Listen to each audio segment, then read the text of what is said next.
What's going on, everybody? It's your boy, the Uncrowned Otaku. We had the latest chapter of Cross Account come out. Well, actually, it was like 3 chapters, but they were coming out like day after day after day. So I decided to hold off and just do a video when the Cross Account had a little bit of downtime, which I fear is right now. Now, before we get into Cross Account, let me just shout out some people in my comments who were suggesting that I go read Red Storm. That joint is fire. I don't know why it took me so long to get into that. It's like 200 chapters deep. I'm only on 45. I might do a quick little video about where I'm at, but I'm trying to catch up so I can start doing these relevant videos with each new chapter. But Red Storm, great recommendation. I appreciate y'all. Y'all always looking out. Now, Cross Account, if you saw my last video, one of the best mangas to come out in recent days. It was a better version of Fuka. It had everything. It had a little bit of comedy, school romance. We saw like character development.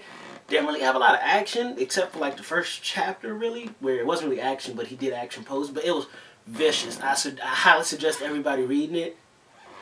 And then I fear it ended. I think the last chapter I read was the end.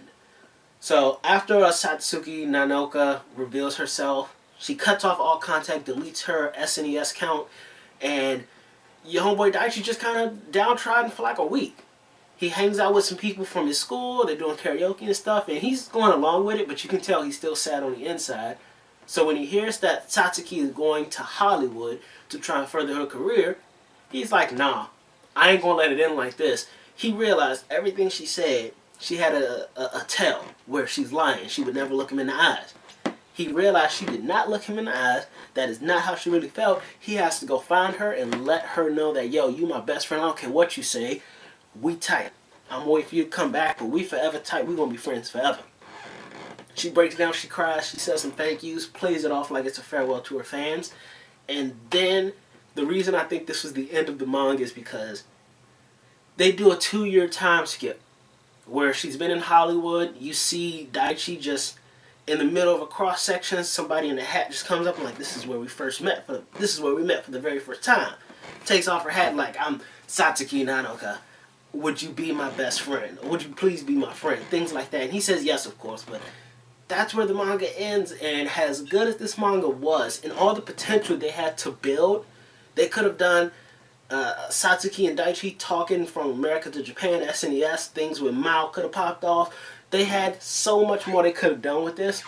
But if this is the end, then I'm going to have to chop this up to a manga series that was fire, that had a crappy ending. It's going to fall into that category along with History's Strongest Disciple, along with Fuka, along with the anime version of Akame ga Kill.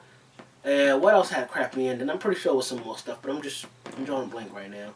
I'm a little bit upset because I wanted this to get an anime. It's too short for it. Well, I guess if it does a 12-episode anime like everything does nowadays, it can milk it for a season. Yeah, it'll be a fire 1 season. And there was nothing that I hoped for. Hey, what can you do? My camera's about to run out of space too, so I guess that's a sign. This video's up.